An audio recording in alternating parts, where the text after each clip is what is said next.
Hello, good morning, student. Jai Hind to all of you.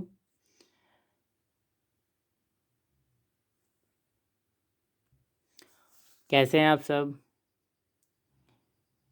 तो class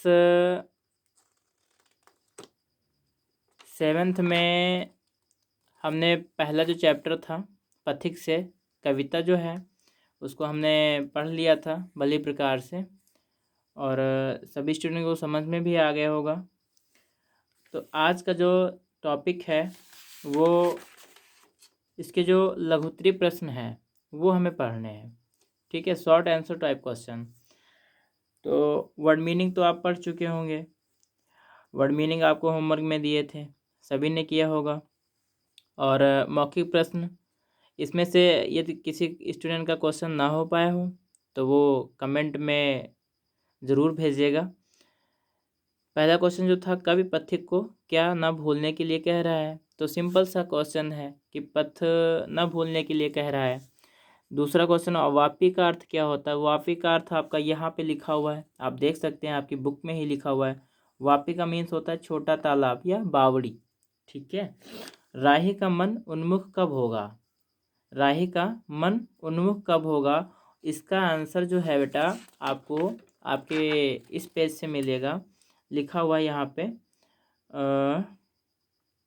राही का मन उन्मुख होगा जब सपने समिट जाएंगे, कर्तव्य मार्ग सम्मुख होगा। और राही का जब मन उन्मुख कब होगा? जब कठिन कर्म पगडंडी पर, जब आपके रास्ते में कठिन कार्य आएंगे। आपके रास्ते में जब कठिन कार्य आएंगे तब राही का मन उन्मुख हो जाता है। पग पग पर घोर निराशा के क्या छाएंगे? तो पग पग पर घोर निराशा के काले बादल छाएंगे। सिंपल सा क्वेश्चन है। तो चलिएगा हम देखते हैं लघुत्तरी प्रश्न। लघुत्तरी प्रश्न का जो पहला क्वेश्चन है वो कविता के रचयिता पूछ रहा है। तो सभी को पता होना चाहिए कविता के जो रचयिता हैं वो हिंदी के प्रसिद्ध कवि शिवमंगल सिंह सुमन जी हैं। ठीक है, कौन है? शिवमंगल सिंह सुमन। कवि ने कविता किस संबंध में लिखी है? पहले इसका दूसरा जो क्वेश्चन है, कवि ने कविता किस संबंध में लिखी है? मैं सभी स्टूडेंट से रिक्वेस्ट करता हूँ कि सभी स्टूडेंट अपनी बुक या अपनी कॉपी, अपना पेन ओपन करके आराम से सामने बैठेंगे। ओके, तो ये रहे आपके क्वेश्चन, ये आपके क्वेश्चन है। पहला क्वेश्चन यहाँ से देखेंगे, पथिक से कविता के रचयिता कौन है? वही क्वेश्चन जो यहाँ पे हमने आप अभी देखा कि कविता के रचयिता कौन है। इसमें थोड़ी मैंने चेंजिंग कर दी, पथिक से मैंने जोड़ दिया इसमें। ठीक है, इसको लेकर परेशान नहीं होंगे। कविता के रचयिता कौन है ये भी आपका सही है, और पथिक से कविता के रचयिता कौन है ये भी आपका सही है। तो पथिक से जो कविता के रचयिता हिंदी के प्रसिद्ध कवि शिवमंगल सिंह सुमन जी हैं। ओके, उसके बाद दूसरा जो क्वेश्चन है, कवि ने कविता किस संबंध में लिखी है? तो कवि ने कविता पथिक से अपना कर्तव्य मार्ग ना भूलने के संबंध में लिखी है, जैसा कि हमने पढ़ रखा है। ठीक है, आपने पढ़ा था कि माय डियर स्टूडेंट कि पथ भूल न जाना पथिक कहीं। तो कवि ने कविता के संबंध में लिखी, तो कवि ने कविता पथिक से अपना कर्तव्य मार्ग ना भूलने के संबंध में लिखी है, अर्थात कवि ने निरंतर आगे बढ़ते रहने की प्रेरणा दी है। ठीक है, आगे बढ़ते रहने की प्रेरणा का मतलब समझ रहे हैं ना? प्रेरणा का मतलब हमको बताना किसी अच्छे काम के लिए जो दिया गया निर्देश होता है वो प्रेरणा ही होती है। कवि पथिक से क्या ना भूलने के लिए कह रहा है? तो वेरी सिंपल क्वेश्चन है, बहुत ही अच्छा क्वेश्चन है कि कवि पथिक से अपना मार्ग अथवा पथ न भूलने के लिए कह रहा है। ठीक है, इसका आंसर इतना ही है। उसके बाद क्वेश्चन नंबर जो 4 है वो, कवि ने सुंदरता को मृग तृष्णा क्यों कहा है? कवि ने सुंदरता को मृग तृष्णा क्यों कहा है? तो मृग तृष्णा का मतलब आपको मैंने बताया था कि कभी कभी क्या होता है कि धूप में, जब हम धूप होती है और धूप में यदि बहुत दूर जब हम देखते हैं किसी रोड पर, तो रोड पे आपको दिखाई देता है कहीं पे अचानक पानी भरा होता है, मतलब वो भ्रम की स्थिति होती है, मतलब संदेह हो जाता है कि पानी भरा है, लेकिन वो पानी नहीं होता है माय डियर स्टूडेंट। वो ऐसा होता है जो प्रकाश का परावर्तन होता है। जब आप आगे क्लास में जाएंगे तो प्रकाश का परावर्तन पढ़ेंगे तो वहाँ पे समझ में आएगा। फिजिक्स में चैप्टर आपका हाई स्कूल में दिया हुआ है, ठीक है। और 9th में भी आपको पढ़ने का थोड़ा बहुत इसका उल्लेख थोड़ा बहुत आप को पढ़ने को मिलेगा। तो मृग तृष्णा जो होता है, जैसे जब हम जा रहे होते हैं तो दूर से देखने पर हमें कुछ और दिखाई देता है, या कहीं पे वृक्ष अगर हों, पेड़ हों, तो वो ऐसा प्रतीत होता है कि जैसे कोई एक जलाशय है, एक तालाब है। तो यहाँ पे जो कवि है वो सुंदरता को मृग तृष्णा क्यों कहा है, ऐसा क्वेश्चन कह रहा है। तो उन्होंने ऐसा इसलिए कहा था क्योंकि देखिएगा, प्रकृति के वातावरण में बहुत सारे अच्छे वृक्ष होते हैं, बहुत सुंदर लताएं होती हैं, सब कुछ अच्छा होता है, ठीक है। और उनकी सुंदरता में या उनके भ्रम में पड़कर, हे पथिक, उस भ्रम में पड़कर कहीं तुम अपना मार्ग ना भूल जाना। तो इसका क्वेश्चन आप समझ में आया कि कवि ने सुंदरता को मृग तृष्णा क्यों कहा है। तो कवि ने सुंदरता को मृग तृष्णा इसलिए कहा है कि प्रकृति का वातावरण बहुत ही सुंदर और सौंदर्यशाली है, किंतु हे पथिक, उस भ्रम में पड़कर कहीं तुम अपना मार्ग ना भूल जाना, ठीक है। उसके बाद हम महाकाल की माला से कवि का क्या आशय है। महाकाल की माला से कवि का क्या आशय है। तो महाकाल, इसका आंसर है महाकाल की माला से। किससे? माला से कवि का यह आशय है कि महाकाल की माला बनाने में कुछ शीश भी कम पड़ जाते होंगे, कुछ शीश भी कम पड़ जाते होंगे जब भारत माँ अपनी आज़ादी के लिए बलिदान मांगती है, ठीक। यहाँ पे लिखा हुआ है, ये देखिएगा, कुछ मस्तक कम पड़ते होंगे जब महाकाल की माला में माँ मांग रही होगी आहुति, जब स्वतंत्रता की ज्वाला में। तो यहाँ पे जो माँ है, जो भारत माँ है, वो आहुति मांगती है अपनी स्वतंत्रता के लिए, अपनी आज़ादी से।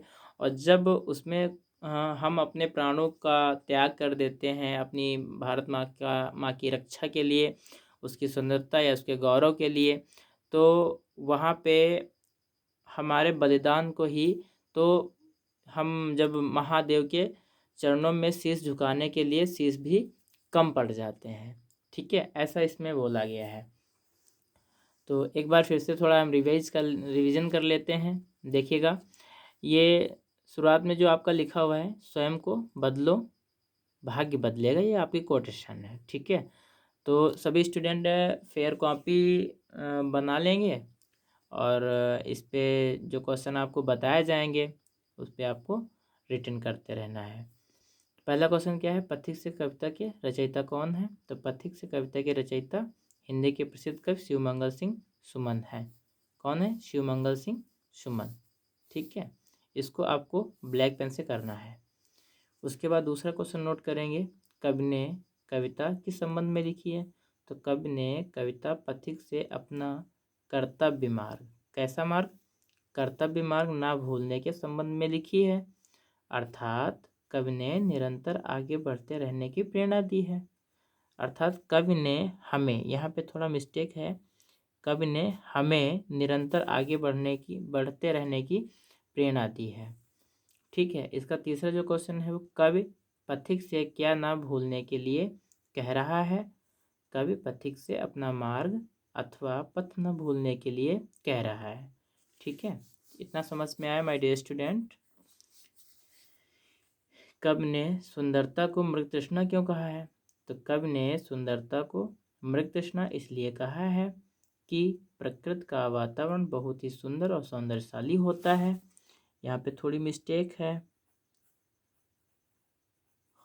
होता है, किंतु हे पथिक, उस भ्रम में पड़कर कहीं तुम अपना मार्ग ना भूल जाना। ओके। महाकाल की माला से कवि का क्या आशय है।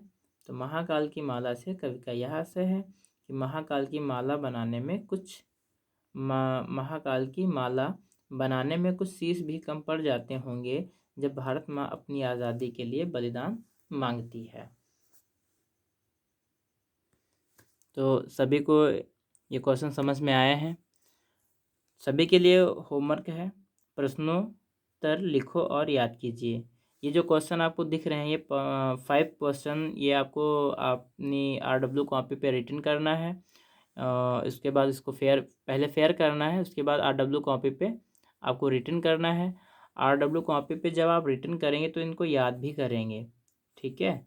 इसको याद भी करेंगे पूर्ण ईमानदारी के साथ में, अपनी कर्मठता के साथ में, ठीक है। और इसके जो MCQs क्वेश्चन दिए हुए हैं इस पैराग्राफ में देखेंगे,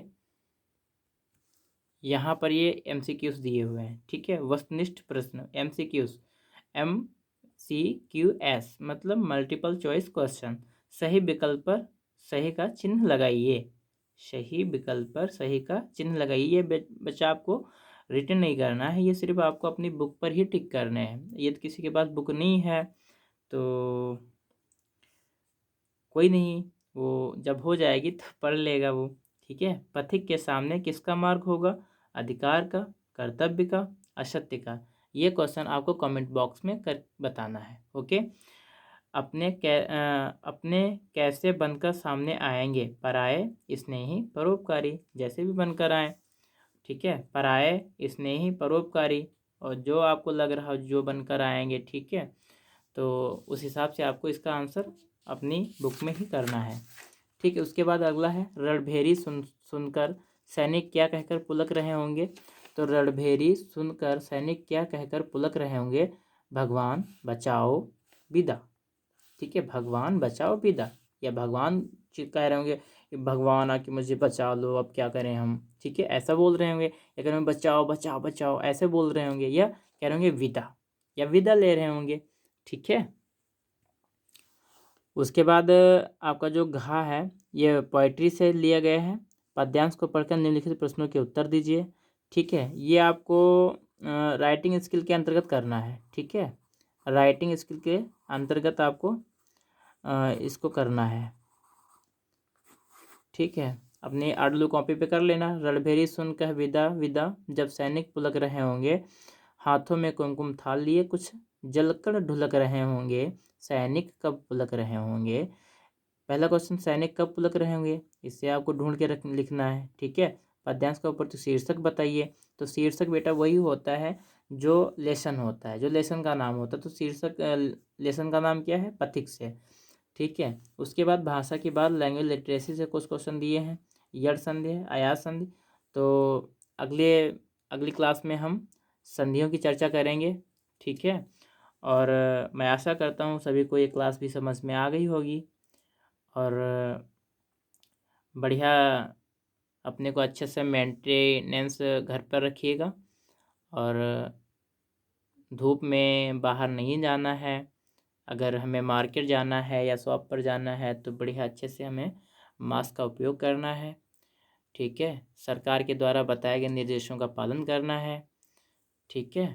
और चलते हैं, मिलते हैं नेक्स्ट क्लास में। तब तक के लिए आपसे विदा लेना चाहूँगा। मैं राजकुमार। जय हिंद।